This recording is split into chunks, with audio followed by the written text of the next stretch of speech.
And yet, so many people are strong, passionate advocates trying to eliminate one or more of these prejudices while ironically scoffing at another. It is common to see feminists, LGBT activists, and civil rights advocates ridicule concern over speciesism while blithely ignoring the underlying implications of their dismissal. Many condemn the bigotry of others but cannot see their own. The same goes in the other direction for PETA and their sexism. If PETA is exploiting women in fur and flesh campaigns, reinforcing the current societal paradigm which sees women as objects and their bodies as commodities, why should anyone take seriously what such a hypocritical organization has to say about speciesism? Advocates of social justice issues render their own cause trivial when they trivialize the cause of others. When we look at successful social justice movements of the past, 19th century abolition of slavery, the suffragists, and the civil rights movement, we see that their leaders were people of strong, serious, and noble character. Frederick Douglass, William Lloyd Garrison, Susan B. Anthony, Elizabeth Cady Stanton, Martin Luther King, and Rosa Parks were not the kind of people who would have engaged in silly or embarrassing publicity stunts to grab the attention of the media of our time. When they received attention from the public, it was because of their moral power of their message and words, not because they, quote, got naked, end quote, or engaged in shock humor or other stunts that trivialized the injustices they were fighting against. In contrast, PETA is best known for its obnoxious and often sexist publicity stunts and gaudy self-promotion, appealing to the lower aspects of human attitudes and behavior.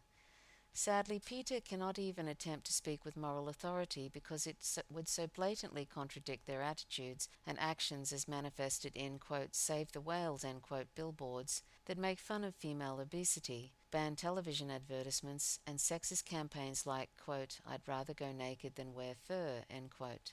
PETA's self-contradictions can be traced to two primary factors. One, their contradictory blend of traditional utilitarian welfarist philosophy, in brackets, animals are ours, end brackets, with a facade of right-sounding rhetoric, in brackets, end quotes, animals are not ours, end quotes, in brackets. And two, that PETA is, among other things, a corporation existing as a legal person, but with none of the potential conscience of a human moral agent. PETA's business cycle starts with single-issue and welfare campaigns against targets selected as low-hanging fruit. Practices that industry would not mind changing even if only for public relations reasons, but often for profitability reasons as well. PETA then sends out the urgent call to donors, help, donate as much as you can or we might not win this victory. Donors, most of them who are not vegan, and are therefore contributing to the very problems to which they donate money to, quote, resolve, end quote, respond by opening their checkbooks and filling the PETA's coffers. After several weeks or months of campaigning, the target exploiter, quote, gives in, end quote, to PETA's campaign. PETA immediately declares, quote, victory, end quote, to their donors, and usually as part of the deal with the target exploiter, PETA promotes the exploiter in a public relations campaign, as they did for KFC Canada. The result of the business cycle is that PETA wins donations and reinforces their reputation as the, quote, watchdog, end quote, over industry, to perpetuate the cycle indefinitely. Non-vegan donors win a, quote, victory, end quote, and a false sense that they are doing something to offset their own personal contribution to the hell that their innocent victims endure. The animal exploiters win by increased misguided public confidence that these products are, quote, humane, end quote, and by obtaining the public relations support of a, in brackets, so-called, end brackets, animal, quote, rights, end quote, organization. The losers, of course, are the innocent beings who are exploited and killed for the trivial pleasures of those who see them as commodities. Further, since there are so many ways in which we exploit and inflict cruelty on sentient non-humans, and since industry is so resilient to the temporary and superficial changes brought about by the so-called, quote, victories, end quote, the opportunities for the welfare campaign donation business cycle can easily last indefinitely, or for as long as industry itself lasts.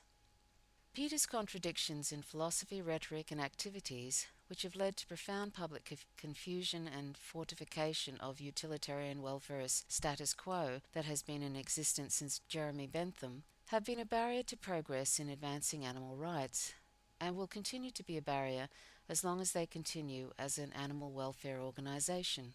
However, PETA as a barrier to animal rights is only one part of the cost to any viable abolition movement. The other part is the opportunity cost incurred by PETA. We should ask not only how PETA could remove itself as a barrier, but how much more PETA could do by being consistent with animal rights philosophy in their public education. What if PETA dropped the garbage, the single-issue campaigns, the welfare campaigns, the sexism, and engaged solely in creative nonviolent vegan education? When we add the opportunity cost to the barrier cost, the total cost to progress in animal rights is enormous and tragic. It is any wonder why vegans who are serious about animal rights and the eventual decline, fall, and abolition of industrial animal exploitation and killing are against PETA.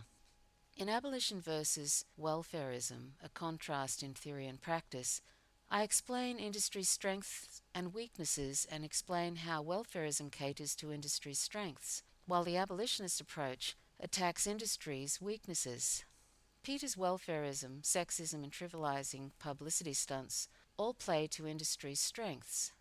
Only a strong and consistent message that we are not morally justified in exploiting sentient non-humans and that veganism is a minimum standard of decency will shift the paradigm and result in the eventual abolition of industrial exploitation and cruelty.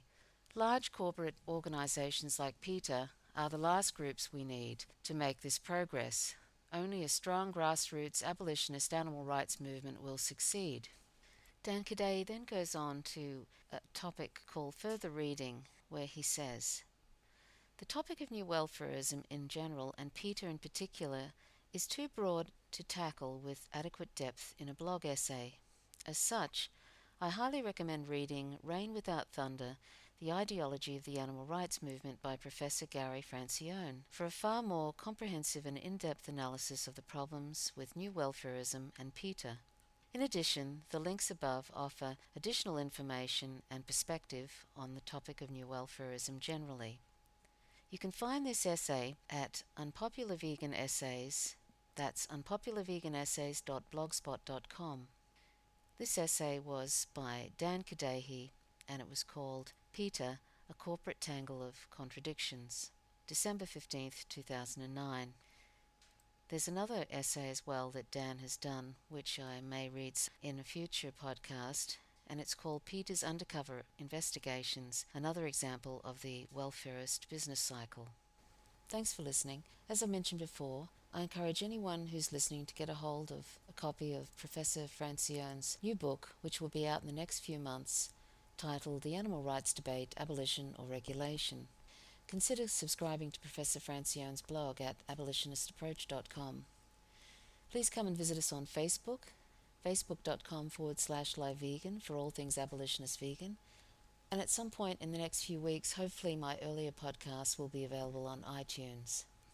As Gary Francione has said, there is nothing more elitist than thinking our palate pleasure can ever justify a second of suffering or a single death.